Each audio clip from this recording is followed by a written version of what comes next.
Hi guys, welcome to me, Fisher Rob and the Novice Angler channel. What are we looking at today? We'll find out right after this.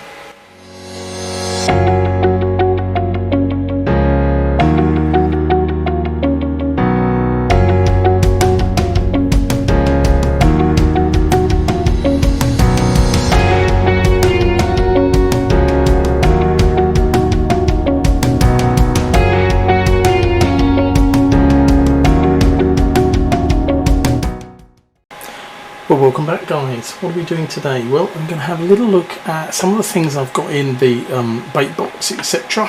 and the old tackle box, which I think you should have really, although nowadays you might say with all these barbless hooks and things like that, everything's hunky-dory.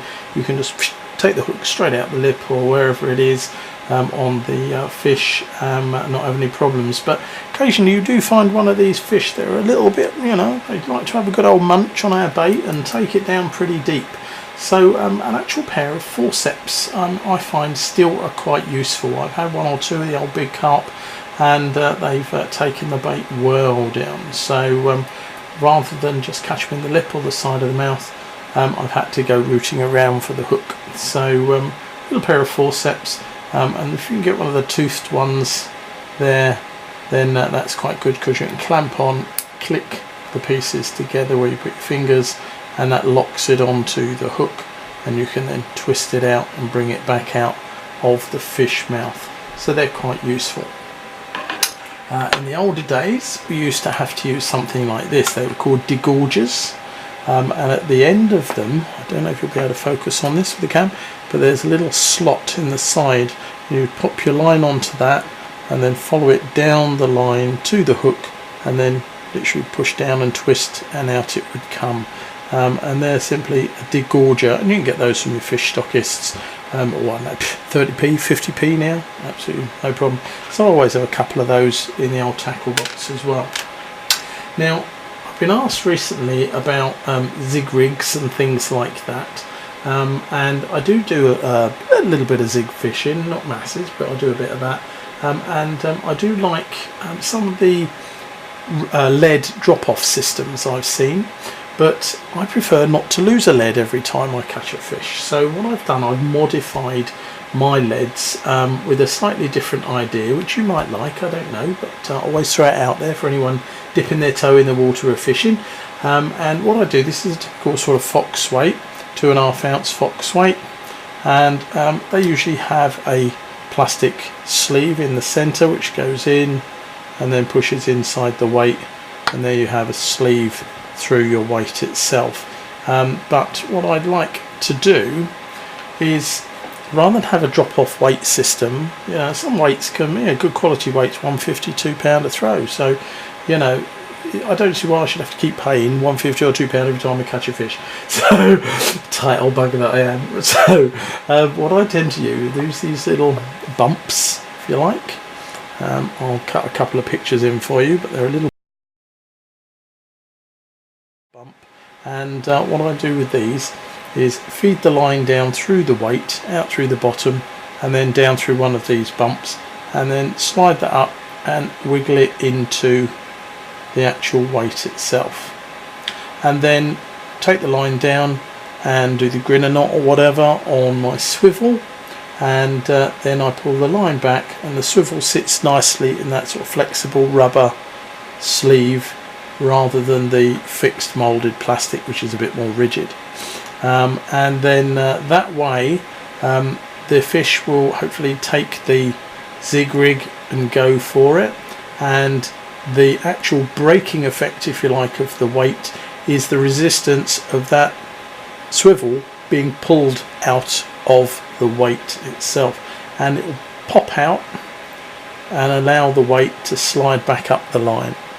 But that initial tug on that little rubber sleeve inside the weight will act as the brake, and bang, hopefully we've got the fish hooked.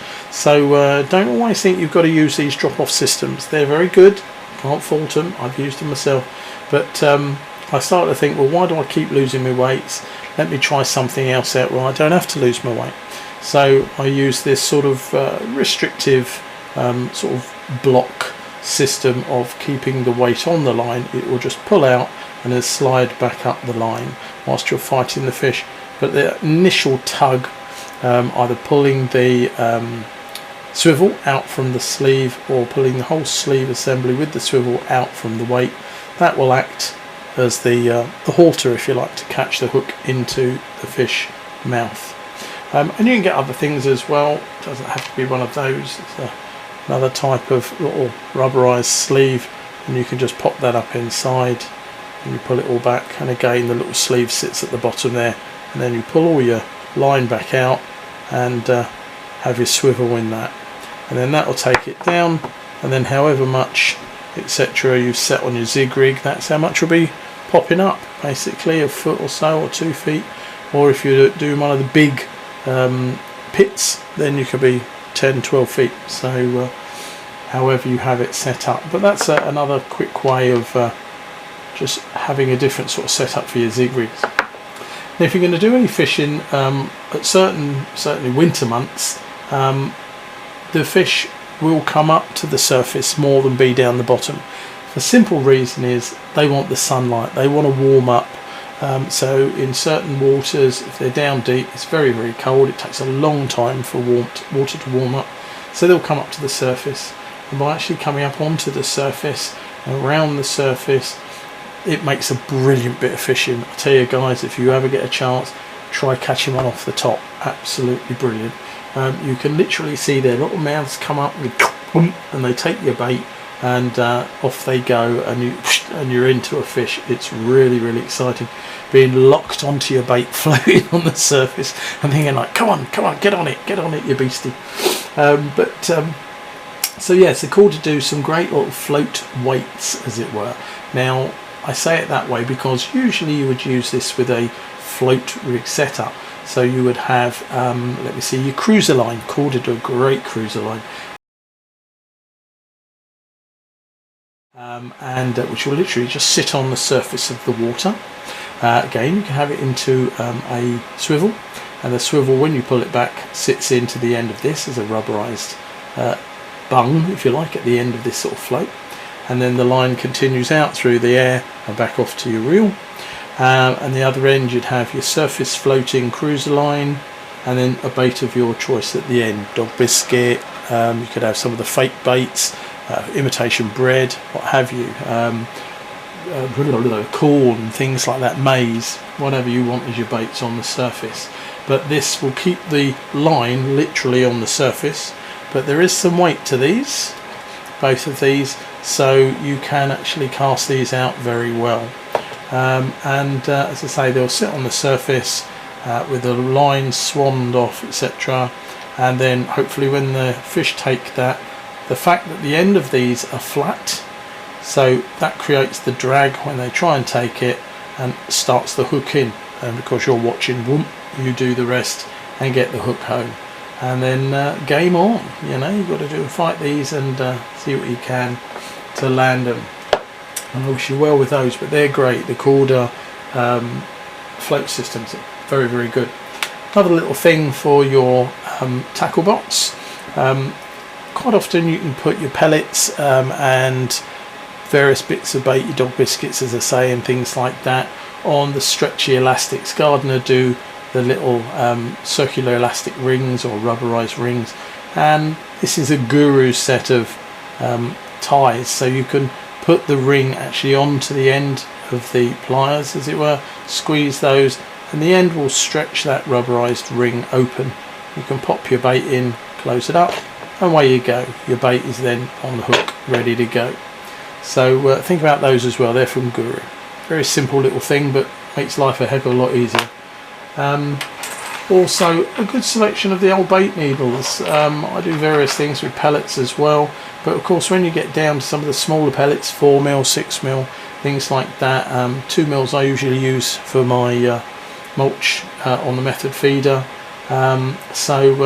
usually 4 and 6mm. If you want to drill them, it's a bit of a beastie. They do break up quite easily, so make sure you've got a little selection of drills. There's a sort of a micro drill there, very, very thin. I've used that on 4 and 6mm and been able to drill through them okay, and just gently apply the pressure each time, pushing it through, and I've then managed to put a line through, slide it back, have it sitting right on the hook.